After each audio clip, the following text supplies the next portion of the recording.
allowed them to be present with grandchildren as often as possible.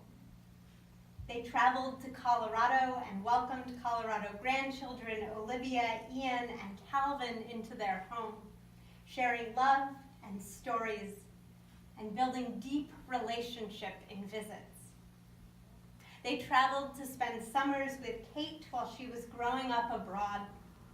Richard knit the fabric of his family, a fabric that stretched far and was strengthened by love. Nancy said recently that Richard put big arms around the town, and this is so evident. His family was deeply important, yes, but it seems Richard expanded that concept of family to welcome in his entire community. He deeply loved and was committed to North Attleboro, and this community was forever shaped by his love for it. He was a town historian, a library trustee on the school committee, head of the bicentennial committee, and honored by the local Rotary Club. Even recently, Richard's daughter Deb overheard someone at the Branches Assisted Living community comment, "Is that Richard Sherman? I used to listen to him every week on the radio." There are so many stories that live in your hearts. Stories that live in sound bites and in writing and in memory. Stories of laughter and of tears. Stories of deep connection, a love of community, the intense valuing of human relationship. Richard Sherman's legacy is one of love, of service, of commitment to this beautiful experience of humanity. May his stories live on in you. May his love live on in you. I'd like to invite Richard's son, Rob Sherman, up now to share some stories. Might want to grab a drink. Don't laugh that hard. Well, it's his column. We, the kids, actually apparently more me than the other two, really grew up with this town because my dad would write stories about us. And oddly enough, I think a lot of those stories wrote themselves. One that my sister had mentioned just earlier when we were over at the Branches was when I caught a loudmouth bass when I was in 3rd grade. Because I said to my dad, I said, "Hey Dad, I caught a loudmouth bass," and he was with me at the time. And he didn't correct me. He went home, he wrote an article about it that ended up in the newspaper. And 2 or 3 years later, when I was in 5th grade, Sheila Hoy, my 5th grade teacher, said, "Oh, you're Rob Sherman, you caught that loudmouth bass." I said, "You're darn right I am." Because nobody had corrected me. And so I lived my entire youth thinking that I caught a largemouth bass and was extremely proud of that moment. But I guess it was a largemouth bass. But my dad was, above all else, he was a very good man. And he was a gentleman, and he was a kind man. He loved his family.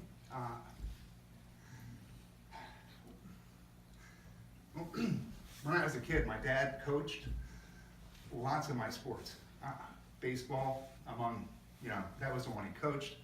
He was always there for every one of my baseball games and my swim meets.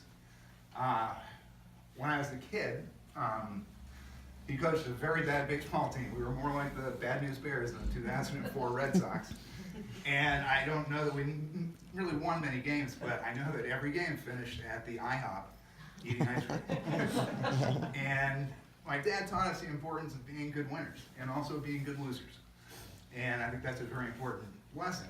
And I think a bigger lesson is that family is really the most important thing. I grew up to coach my kids' teams. And I learned that actually it's more fun for the dad than it is for the kids.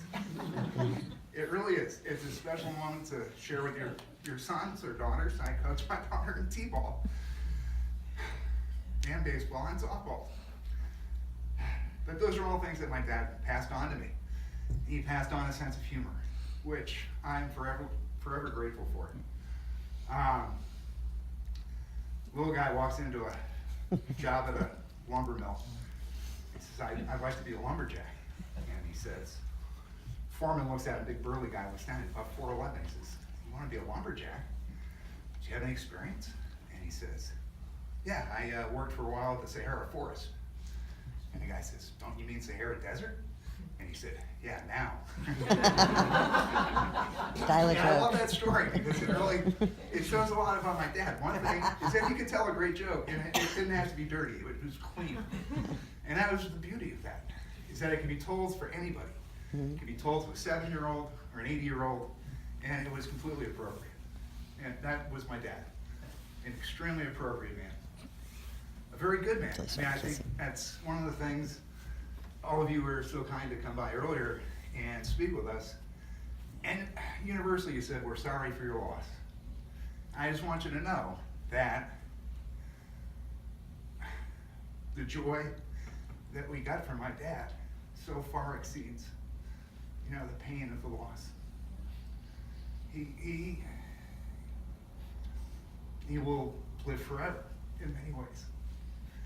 And he passed on things to me that I passed on to my children.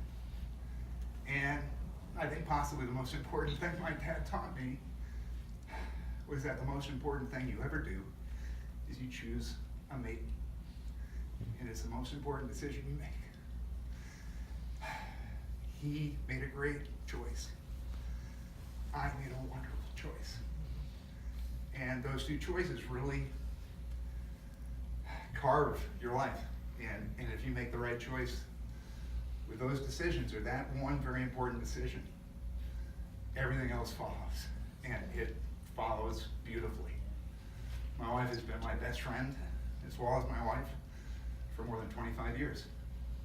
And I love her very dearly. I love my children, and I'm very proud of them, all of them. And the things that I get the most satisfaction and happiness from are family and friends. And I think my dad was very fortunate to have all of you as friends. He loved this town dearly. He was a bullshitter, and that's a quality that I got from him. And I'm very, very thankful for that.